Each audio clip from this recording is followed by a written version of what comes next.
Yosua pasal 1, perintah Tuhan kepada Yosua untuk merebut tanah Kanaan.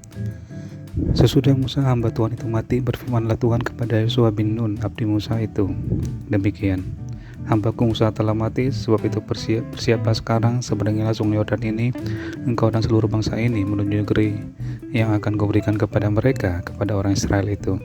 Setiap tempat yang akan diinjak oleh telapak kakimu kuberikan kepadamu, seperti yang telah kujanjikan kepada Musa. Dari padang gurun dan gunung Libanon yang sebelah sana itu sampai ke sungai besar, yakni sungai Efrat, seluruh tanah orang Het sampai ke laut besar di sebelah matahari terbenam, semuanya itu akan menjadi daerahmu. Seorang pun tidak akan dapat bertahan menghadapi engkau seumur hidupmu.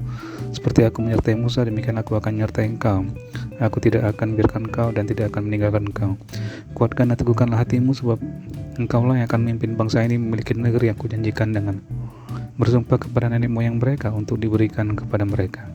Hanya kuatkan dan teguhkanlah hatimu dengan sungguh-sungguh, bertindaklah hati-hati sesuai dengan seluruh hukum yang telah diperintahkan kepadamu oleh hambaku Musa. Janganlah menyimpang ke kanan atau kiri, supaya engkau beruntung kemanapun engkau pergi. Janganlah engkau lupa memperkatakan kitab Taurat ini, tapi renungkanlah itu siang dan malam, supaya engkau bertindak hati-hati sesuai dengan segala yang tertulis di dalamnya. Sebab dengan demikian perjalananmu akan berhasil dan kau akan beruntung. Bukankah telah kuperintahkan kepadamu, kuatkan dan teguhkanlah hatimu. Janganlah kecut dan tawar hati, sebab Tuhan Allah menyertai engkau kemanapun engkau pergi.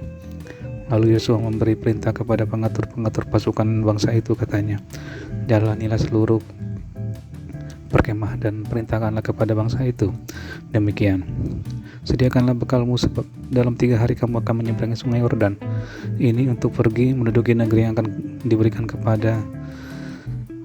Tuhan Allahmu kepadamu untuk diduduki.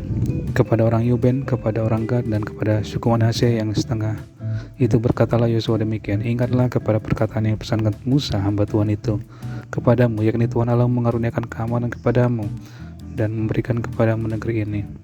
Perempuan-perempuan dan anak-anak di antara kamu dan ternakmu boleh tinggal di negeri yang diberikan Musa kepadamu di seberang sungai Yordan. Tetapi kamu, semua pahlawan yang gagah perkasa, haruslah menyeberang di depan saudaramu dengan bersenjata dan haruslah menolong mereka, sampai Tuhan mengaruniakan keamanan kepada saudaramu seperti kepada kamu juga, dan mereka juga menduduki negeri yang akan diberikan kepada mereka oleh Tuhan Allahmu. Kemudian bolehlah kamu pulang kembali ke negerimu sendiri dan menduduki negeri yang diberikan Musa hamba Tuhan itu kepadamu di seberang sungai Yordan, di sebelah matahari terbit.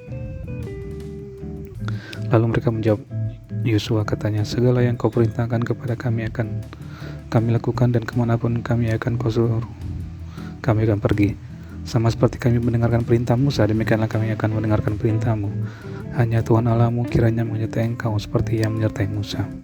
Setiap orang yang menentang perintahmu dan tidak mendengarkan perkataanmu, apapun yang kau perintahkan kepadanya, dia akan dihukum mati. Hanya kuatkan dan teguhkanlah hatimu. Yosua pasal 2, pengintai-pengintai di Yeriko. Yosua bin Nun dengan diam-diam melepas dari Sitim 2 orang pengintai, katanya, pergilah, amatilah negeri itu dan kota Yeriko.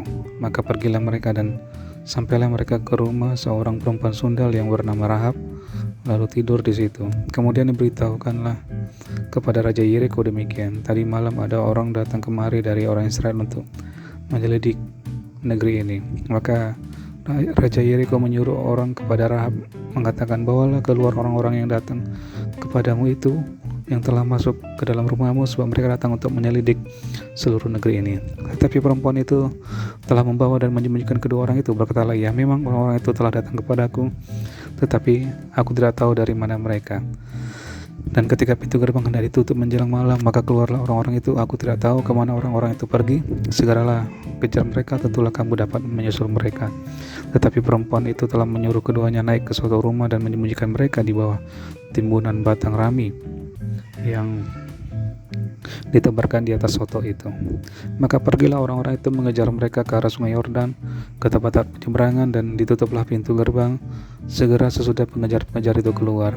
Tetapi sebelum kedua orang itu tidur, naiklah perempuan itu menghadapkan mereka di atas soto dan berkata kepada orang-orang itu, "Aku tahu bahwa Tuhan telah memberikan negeri ini kepada kamu dan bahwa kengerian terhadap kamu telah menghinggapi kami dan segala penduduk negeri ini gemetar menghadapi kamu.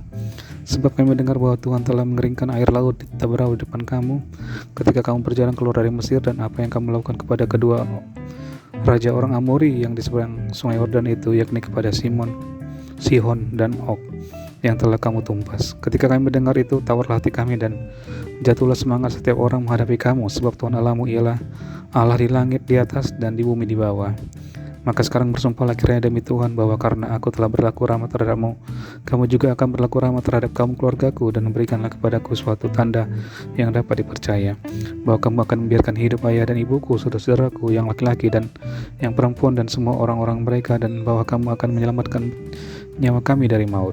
Lalu ucap kedua orang itu padanya, "Nyawa kamilah jaminan bagi kamu, asal jangan kau kabarkan perkara kami ini apabila Tuhan nanti memberikan negeri ini kepada kami, maka kami akan menunjukkan terima kasih dan setia kami kepadamu."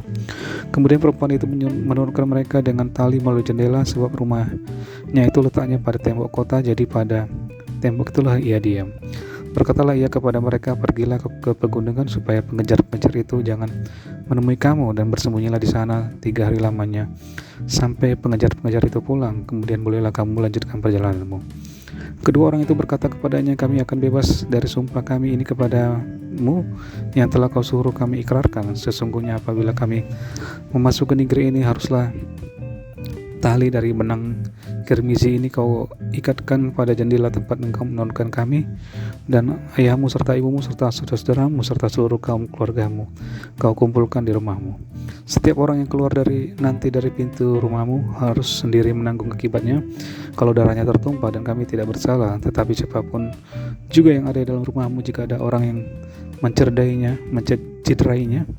kamilah yang akan menanggung akibat pertumpahan darahnya.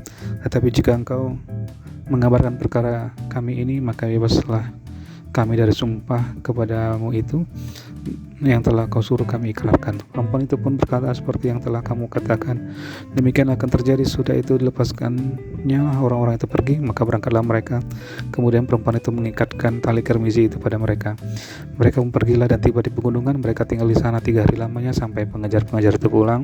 Pengejar-pengejar itu telah mencari di mana-mana sepanjang jalan tanpa menemukan mereka. Maka pulanglah kedua orang itu. Mereka turun dari pegunungan lalu menyeberang dan sampai kepada Yosua bin Nun. Kemudian mereka menceritakan segala pengalaman mereka. Kata mereka kepada Yosua, "Tuhan telah menyerahkan seluruh negeri ini ke dalam tangan kita, bahkan seluruh penduduk negeri itu gemetar menghadapi kita."